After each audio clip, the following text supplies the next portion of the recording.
Sa simula ng pelikula, ipinakita sa amin ang paligid sa loob ng isang bilangguan, kung saan ang isang pulis na nagngangalang Green ay itinalaga ang gawain ng paghahatid ng pera sa isang mataas na profile na bilanggo.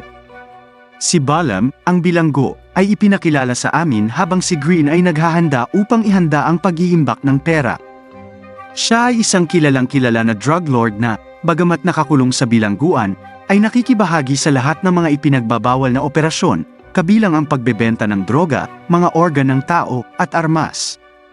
Tunay na nananatili si Balaam sa kulungang ito dahil sa tingin niya ito ang pinakaligtas na lugar kung saan madali niyang maisagawa ang lahat ng labag sa batas na deal nang hindi natutuklasan at kung saan hindi siya mapupuntahan ng kanyang mga kalaban. Si Balaam at ang kanyang mga pribadong gwardya at katulong ay may access sa 5-star amenities sa loob ng bilangguan. Sa susunod na eksena, ang mga bagong bilanggo, kabilang ang isang dating opisyal na nagngangalang Jack Stone, ay dinala at ipinaalam na sila ay ilalagay sa parehong gusali ni Balaam. Pinahinto ni Officer Green si Jack sa daan at binugbog siya habang pareho silang sinusuri at dinala sa kani-kanilang mga kulungan. Inaabuso niya siya dahil sa pagpatay sa kapwa-pulis at hinampas siya ng batuta sa tiyan. Sinabi ni Green kay Jack, "Pahihirapan kita sa loob ng bilangguan, para hindi ka magtagal," habang tumalikod siya at umalis. Ang salaysay ay bumalik sa isang linggo bago, nang si Jack at ang kanyang mga kapwa-pulis ay nagsagawa ng kanilang nakahanda ng pagnanakaw sa bangko. Lingid sa kaalaman ng iba, ang tunay nilang layunin ay mangalap ng ebidensya na magdadala kay Balaam, mga tiwaling opisyal ng gobyerno, at mga tauhan ng pagpapatupad ng batas sa iba't ibang ilegal na gawain. Matapos matagumpay na makuha ang ebidensya mula sa mga locker ng bangko, sinubukan nilang tumakas sa pinangyarihan ngunit naharang ng ibang mga opisyal. Sa sumunod na pagtatalo, ang mga katrabaho ni Jack ay binaril at agad na napatay.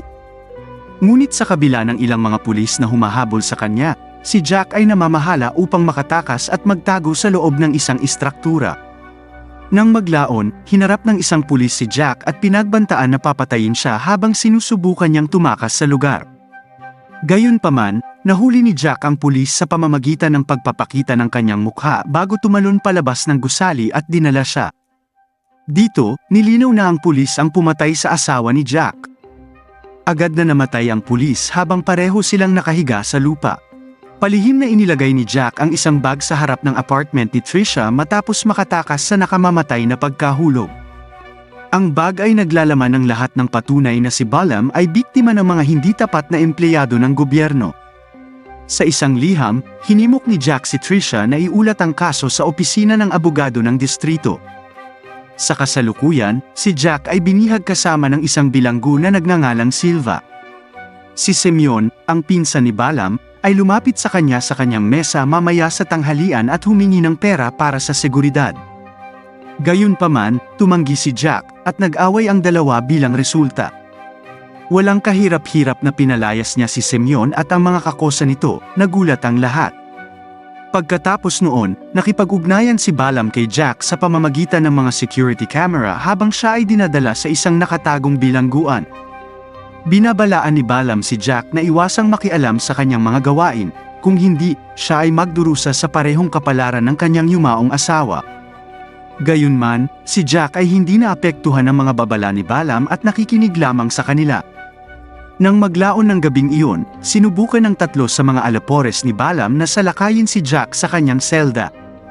Ngunit sa kanilang pagtataka, mabilis siyang nagising at sinupil ang mga ito nang hindi man lang iniistorbo ang natutulog niyang kasama sa selda na si Silva. Si Tricia, sa kabilang banda, ay masusing tumitingin sa patunay na ibinigay sa kanya ni Jack at naglalayong malaman ang higit pa tungkol sa mga taong inilarawan doon. Nagsusumikap siya at sa huli ay nalaman niya kung sino talaga si Jack Stone. Bumisita si Tricia sa opisina ng abogado kinabukasan na may maraming ebidensya at nakipag-usap sa receptionist para mag-set up ng face-to-face meeting kasama ang district attorney. Pero sinabihan siya ng receptionist na hindi niya ito makikilala dahil occupied siya.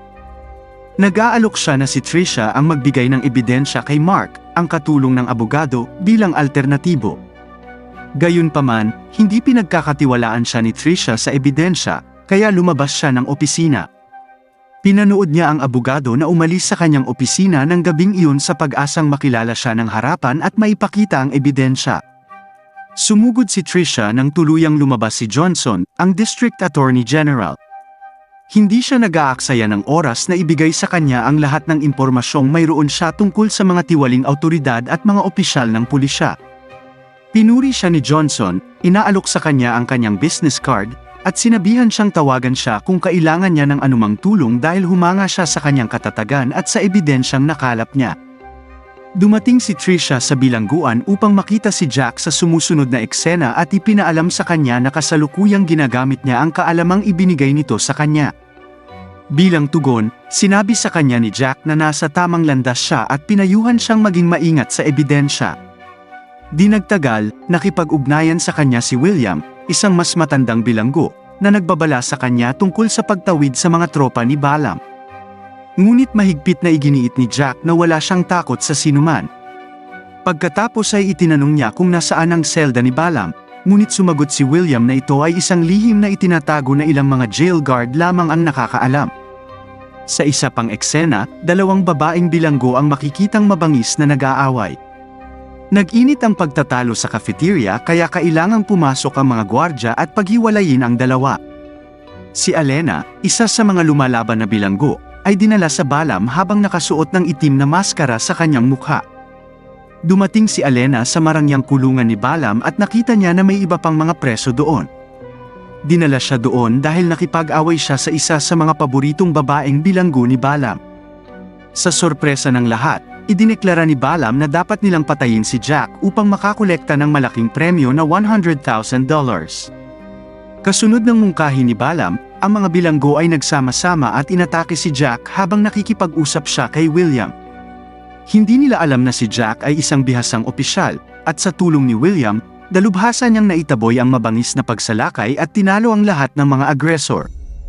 Samantala, tinawagan ni Attorney Johnson si Balaam para balaan siya na may ebidensya si Tricia na maaaring gamitin laban sa kanya. Binanggit din ni Johnson na mayroon siyang ganoong detalyadong impormasyon na hindi maaaring makaligtaan ng walang abogado. Galit na galit, inutusan ni Balaam si Johnson na harapin kaagad si Tricia, habang balak niyang patayin si Jack bago matapos ang araw.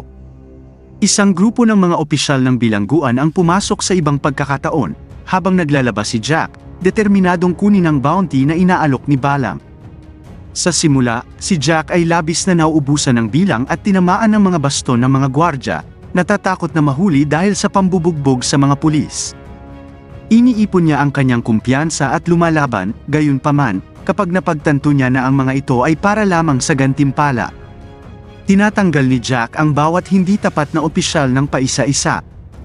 Gayunpaman, kapag lumabas siya sa banyo, isang bagong grupo ng mga bilanggo ang lumapit sa kanya at naghahanda sa pag-atake. Sinubukan ni Jack na mga tuwiran sa kanila, na ipinapaliwanag na ang ipinangakong premyo ay hindi katumbas ng panganib, lalo na kapag nahahati sa kanilang lahat. Sa hindi inaasahan, ang kanyang argumento ay sumasalamin sa mga bilanggo na nagpasya na umatras. Pansamantala, nilapitan ni Tricia si Allison at humiling ng tulong.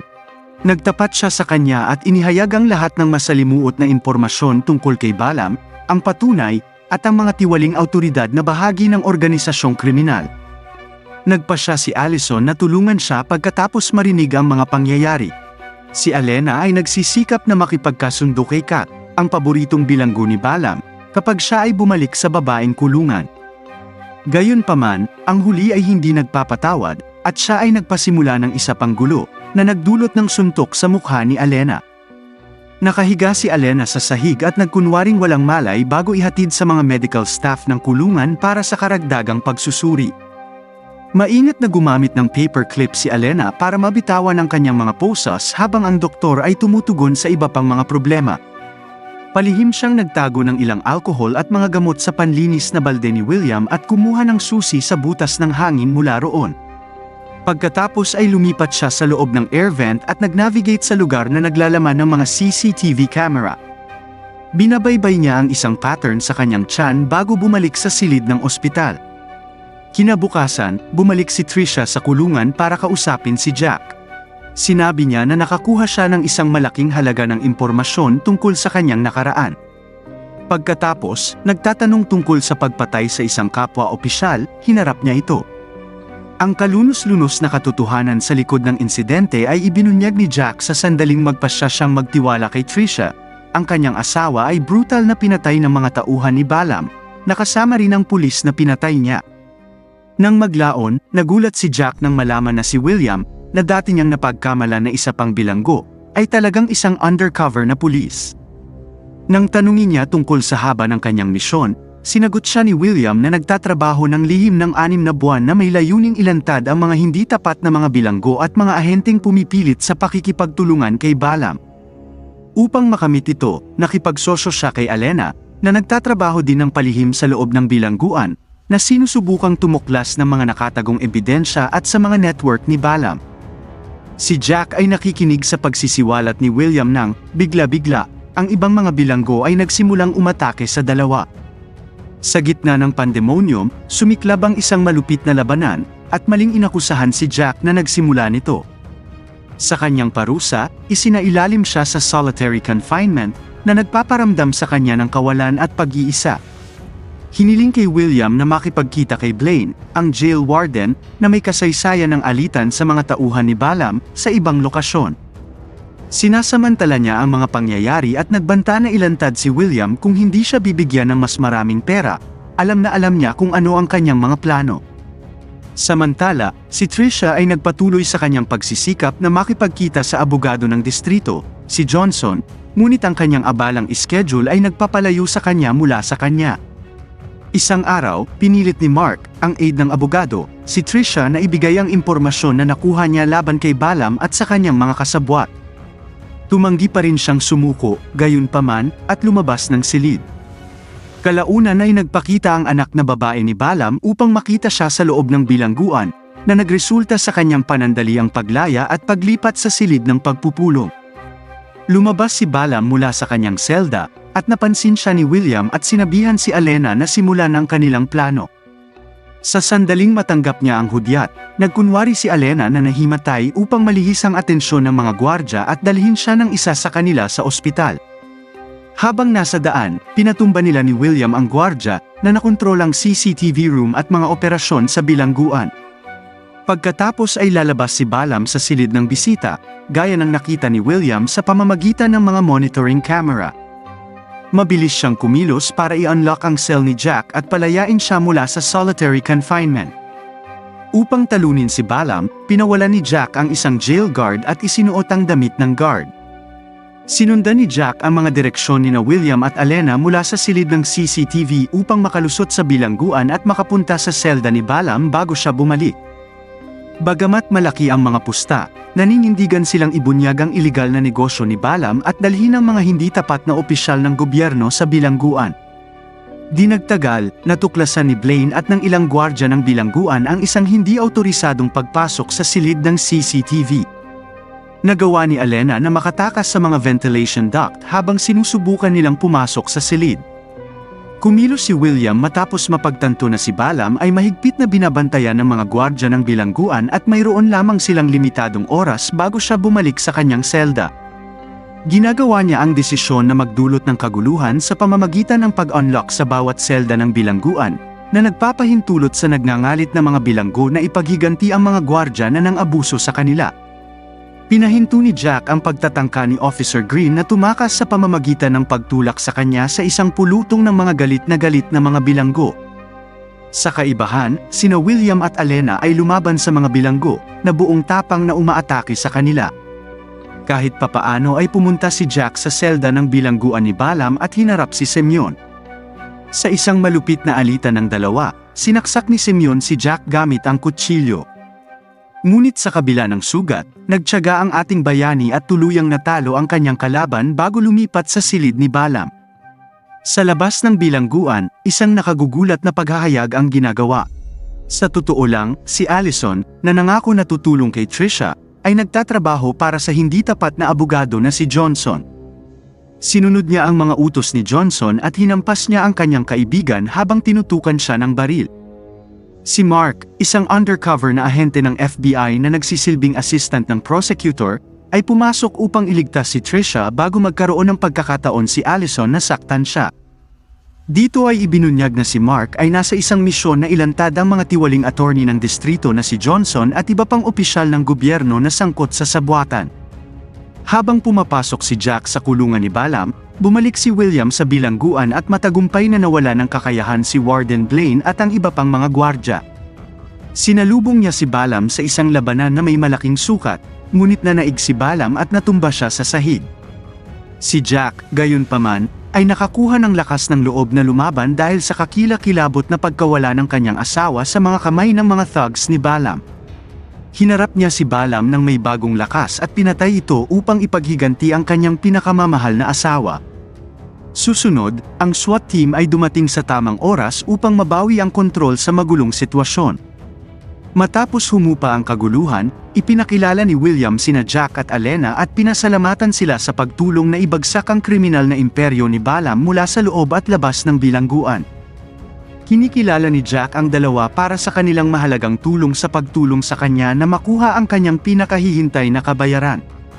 Ang pagtatanong ay humantong sa pagkahuli ng FBI sa lahat ng mga tiwaling tauhan ng pagpapatupad ng batas at mga empleyado ng gobyerno na nagtatrabaho kay Balaam. Sa huling eksena, si Jack ay pinigil ni William at binigyan ng katiyakan na siya ay makakalaya sa lalong madaling panahon. Ang pelikula ay sa wakas ay dumating sa isang kasiyasiyang konklusyon, na may pakiramdam ng hustisya na ginawa at ang pagkatalo ng masasamang kapangyarihan na minsan ay nagpahirap sa kulungan at sa lipunan sa pangkalahatan.